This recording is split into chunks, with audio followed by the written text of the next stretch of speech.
So this is a subscriber game where everyone cannot join a coalition. The positionings are random, and there's only two goals: be the last one standing and kill Squid. Now, they don't know who I am because everyone's anonymous. You can see I'm Ernest Leister. It's been fun. There's been a lot of, where is he? Where's he hiding in the newspapers? And it gives me at least the satisfaction of knowing that everyone is one-on-one, because there can only be one winner.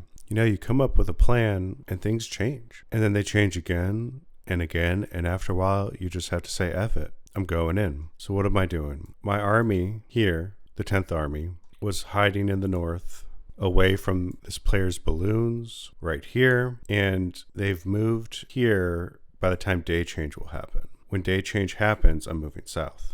This player is currently player 2 and player 3, and he has taken a lot of territory. Now, the drama here is South California took over North California, which made Arizona attack South California, almost beating them. South California retaliated. Oregon came in to sweep up South California's land. Arizona's capital is taken, so Arizona's going to be out. South California is almost out. So if I kill Oregon, I can take all of this. And that's a big win for me. Now I have to worry about Chihuahua here, but so far Chihuahua hasn't made a move. But I can also just take here, and I'll be happy with that. Now the problem is the north. I had Alaska in starvation mode. You can see we're on day 6, about to turn to day 7. And Alaska's provinces are not at 100%, especially this one, 87%. Now what's going on here? Well, Alaska was hurting for food.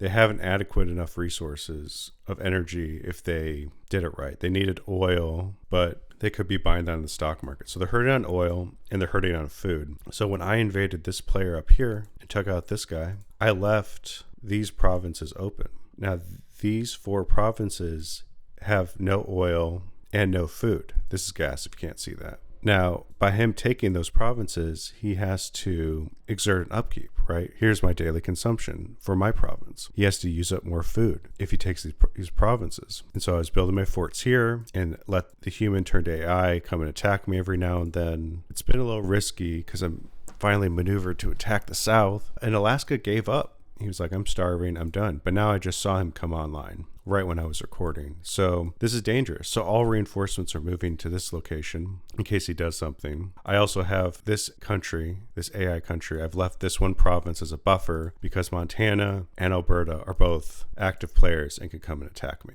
I needed this AI country right here because they have oil, and now I have all the resources. I'm still hurting on energy, but I have every single resource now. So I'm not starving. So I could also wait, but I need to move. I need to move because now is the time. Oregon hasn't maneuvered since I've done this. They don't have forts here. I think the capital is going to be hard to take. So my plan is to hit LaGrange, Oregon, because right here we have a river and there's no crossing. So this is the only way in. Once we take here, I'm going to split up to Army Group A and Army Group B, and we're going to surround the capital with A going this way, B going this way. And I'm just trying to mess with his economy because he may be big right now, but he's at 67%. So in the next hour, I'm going to look at this and see, is it going up or down? If it's not going up, he's already bankrupt, and this will be really easy to beat him, but I'm worried. Also, with Oregon, the resource he lacks is energy. So while I move in, I need to take these 2 provinces as a priority to hurt his energy and hurt his economy even more. Now, if I find out when I get in line of sight that he doesn't have a fort here, I'll move in and take that. But that's the plan. Any new reinforcements are going to go to my defensive fort here in Walla Walla and to the north, because I don't know if Alaska is going to come back in the game or not. But if he does, I'm kind of wide open. I really did extend myself right now, and so only time will tell. But we'll see. Well, time has progressed. I've taken LaGrange. His troops forced marched, which you could see this one still being forced marched. And I'm all for it. So I took out 5 units here, but the rest of them forced marched there and forced marched there. And forced marching is going to ruin their health, which will ruin their strength and attack. So I'm all for an adequate force march. Now, he's left the capital empty, and he's reconsolidated right here. And my goal right now is to go south and go west. I'm feeling more confident in the north, so I've repositioned my troops that are going to be healthy and strong to be at Walla Walla. And at Walla Walla, they'll be able to defend this area as I go and destroy his healthiest regions. Now, these are the provinces he started with. This is his original 10. Anything south, you could see that's pretty good, 75%. But everything after that, it's way under, it's around 50% or less. And that's what I don't want to touch. I want to mess with his 70% or higher provinces. I need to destroy his economy and completely cripple him until he gives up. And that's why I'm splitting my forces. And I'm confident that my reinforcements can defend Walla Walla. I'm confident that Army Group A and B can ruin his provinces and maybe get his capital. That's why I put the armor card here. If I take Clem, my armor card is going to get to Portland as quick as possible so we can sack Salem. And as soon as I ruin his economy to where he can't recover, I'll run back to Walla Walla and let him just stagnate. And when he gives up, then I'll smash everything that he owns. All right, Army Group B, it's now the morning. They've taken land, and Oregon has retaken them. The morale's down, though. They're at 55%, which is ideally what I want. And his large army was chasing at me, and then I went this way to come back at him, and he stopped. And now I'm just leaving because I can't. He has too many armored cars. You can see his defense is 154, and his attack is 124. Now, that attack, 124, is less than my attack or defense. So I ideally want him to attack me, and I think he realizes, even though he has more troops than me, his troops are hurting. Armor cars aren't great at attack, they're good at defense, and he may not be able to stop me. So I'm going to continue here, and we'll find out later today how much defenses are here, see if I'm trapped or not. But ideally, I want to go south, and I want to destroy his economy all down here. I want to sack these double resource provinces too. Furthermore, if we look at the morale, at day change it went up to 72, but I've knocked a couple points down, and I'm trying to keep his morale below that 75% range. And by maintaining that, I'm assuring that his economy is not doing well. But day change is going to happen in 2 hours. So one thing I'm going to look at is, for example, in Medford, he's at 99%. Will that go down? If that goes down, that means he's getting bankrupt, potentially. And I don't have to, I've already done my job. Now, Army Group A has taken the northern provinces. The capital is defended with a level 1 fort. And again, he has an obscene amount of armored cars, which tells me he's putting a lot of resources in his early game because these armored cars are going to be useless as the game progresses. So I'm actually heading back home with these guys up in the north because I don't know where I'm going to be in the next couple days. And the reason why I say that is up here, Alberta is moving. Alberta moved right here, right next to this AI's fort. So now I'm like, does he realize I'm at war with this other person? So I'm building forts here. It's not ideal, but I do like a buffer. I'm building forts here. I think the troops I have can hold because the AI up in the north is sending its last big group. Alaska may still be out of the game because he hasn't moved. He's not starving, but he's getting there. He's going down. Yeah, like this food province is 83%. That's not good. So there's a chance he's going to starve himself out. I don't know why he didn't attack one of these AI countries. Like, you're in a really well-defended spot. But yeah, I would say things are going all right. They could go really bad, so I have to be very conservative in this fight. There's not going to be a decisive blow. Him building this level 1 fort will probably go to level 2. So I have to also focus on building a factory in Longsworth. And I could build a factory, in 2 hours. Well, I can't do that. I'm going to have to build a factory the next day because I'm building a railroad right now. So I'll be behind a day in my normal production of an artillery, but it's fine. That's what I'm going to do. I'm still in 3rd place, and this is just going to be a much slower battle than I thought. I was also very surprised he had a lot more troops up here. So he was waiting for me because there's no way this amount of troops were down south.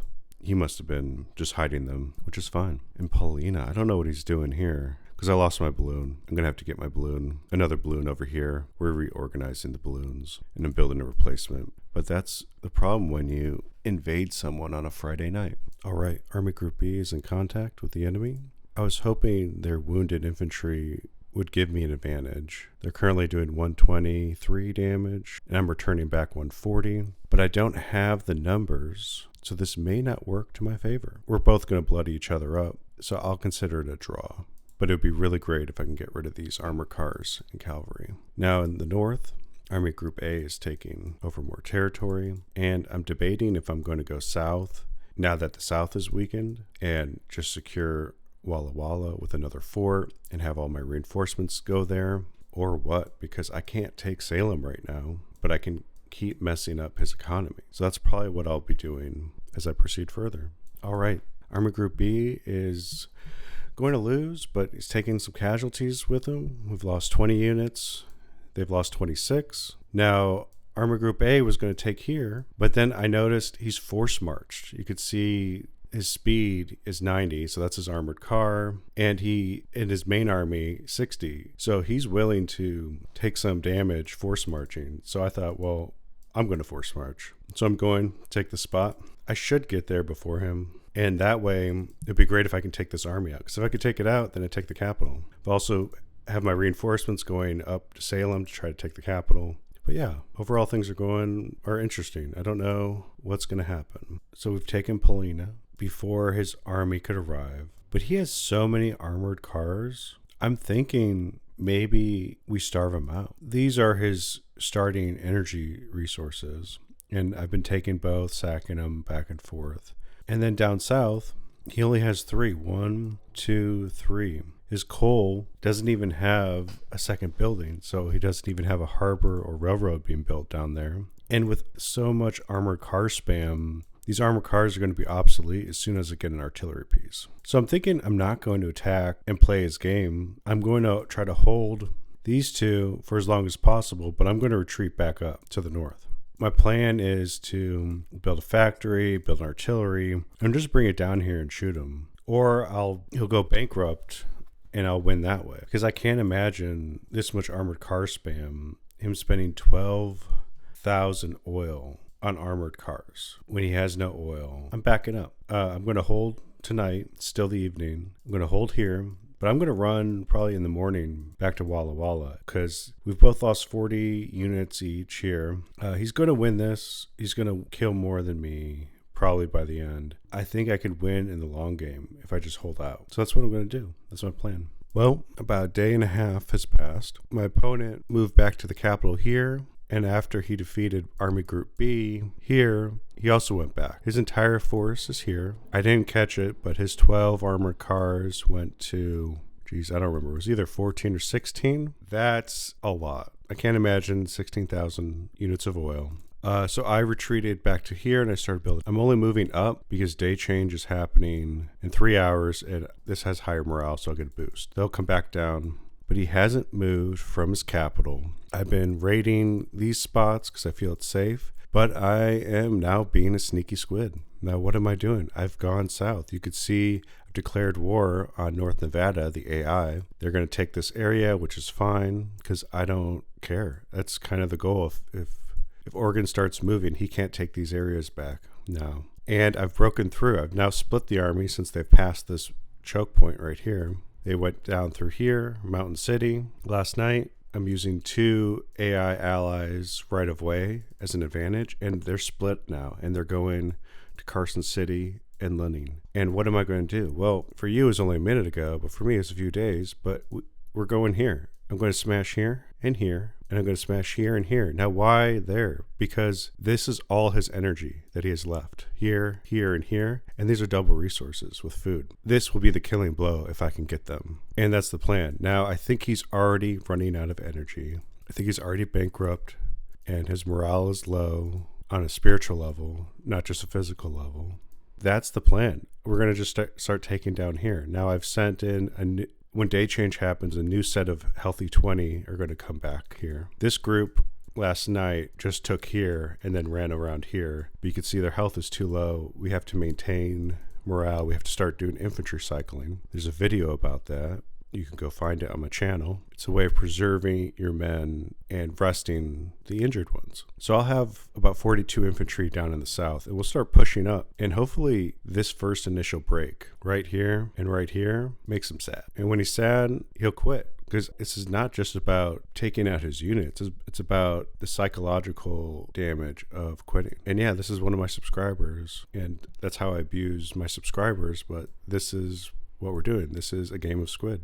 I'm quite excited that it's going the way it's going. I have to be cautious, and I can't go all in and take them out because Montana has been talking to me, and Montana wants to take South Idaho. And I told him, you can see him right here. I told him, if you take South Idaho, we're not going to be friends anymore. He's not invited to my birthday party, and that's that. But yeah, overall, I'm pretty happy with how things are going. Well, my 2 army groups have now left my allies, Central Nevada. They've left the provinces, and they are going in for the 2 double foods. Now, I've decided I'm going to stay put until day change in these provinces so they don't revolt to anyone, because these are too vital. And then I'll push on to the energy and gas. But if he doesn't move soon, there's not much that's going to happen. Now, I'm sending in more reinforcements. In the north, I have a 20 group, and I've decided to just like take out the AI here along the way, and we're regrouping here, and then we'll start pushing out. And the goal is to, clear this out and wait right here. And if he comes in from the north, we run back this way. So I want to like keep everyone close to my ally so I can run away if he comes south. And if he sends too many troops down here, well, my army in the north will, and I have more and more units coming over here all the time. But yeah, I think he's about to quit, and my factory will be done tomorrow morning. So 2.5 days from now, I'll have an artillery. It'll come down in 3 days. About 4 or 5 days, he'll be out. Now, I'm going to time lapse it until he does something, but it looks like this is the end for Oregon. Well, we're nearing the end now. It's the evening. Several days have passed. You can see I've taken the southern part of Oregon's territory, and he's been bankrupt. You can see his capital going down, which is a really bad sign. He has no energy. He has like not a single energy province. Today, he gave up. Let me zoom out. Here, you can see him gone. And so the AI moved part of his forces out. So now I'm moving in. Ironically, in a way that I learned from this fight. So let's get into Squid U. Now, Oregon has been a little white rabbit. When I invaded here, he had this hardly any defenses here. I had Army Group A go to the northwest, and I had Army Group B go to the southwest. Now, as soon as I attacked, he consolidated his troops right here. And I went to bed, and Army Group B got caught right here and got wiped out. Now, I swallowed my pride because they got caught by so many armored cars. I think he has 16, and I went back home. But I defended these areas because these are his only energy provinces in his main starting 10. And by doing this, I was bleeding him of energy, and I just played the long game. I wasn't going to go out, get trapped by those armored cars. And the force march that he used was a way I've never seen before. And I'm actually doing it right now. So the AI is moving here. It'll be 3 hours and 40 minutes, 2 hours and 50 minutes. My army here, force marching 2 hours and 33 minutes. So I'm going to make it in time to fight defensive against his offense. But now that I'm taking out his AI army that's coming out in piecemeal, I'll slowly take him out. And he had to either fight me with armored cars, which honestly, that many armored cars is a lot of energy. I don't even have 16,000 units of energy or oil specifically. But I used my AI allies here and here as an advantage. So we went south. I did make war with this AI enemy. And then I started doing a little Cambodia, Vietnam skirmishes, taking out his double resources, taking out his energy, and it was over. He knew he couldn't split up his forces, and he was done. Now, what's the overall lesson? Well, sometimes when you're going and having a plan and it fails, retreat and come up with a new plan. That's what I did. When I've discovered his strategy, which is speed and being a little white rabbit, I pivoted to turtling. A rock, paper, scissors. I built a fort right here, and that's what I did. And then I just slowly drained him of energy while preserving my country to the north. All right. I'll end that this is a subscriber game. This is day 12 of a game of Squid, and I'm going to have to kill all these other people because there's only one winner. I'll talk to you Squid Boys later.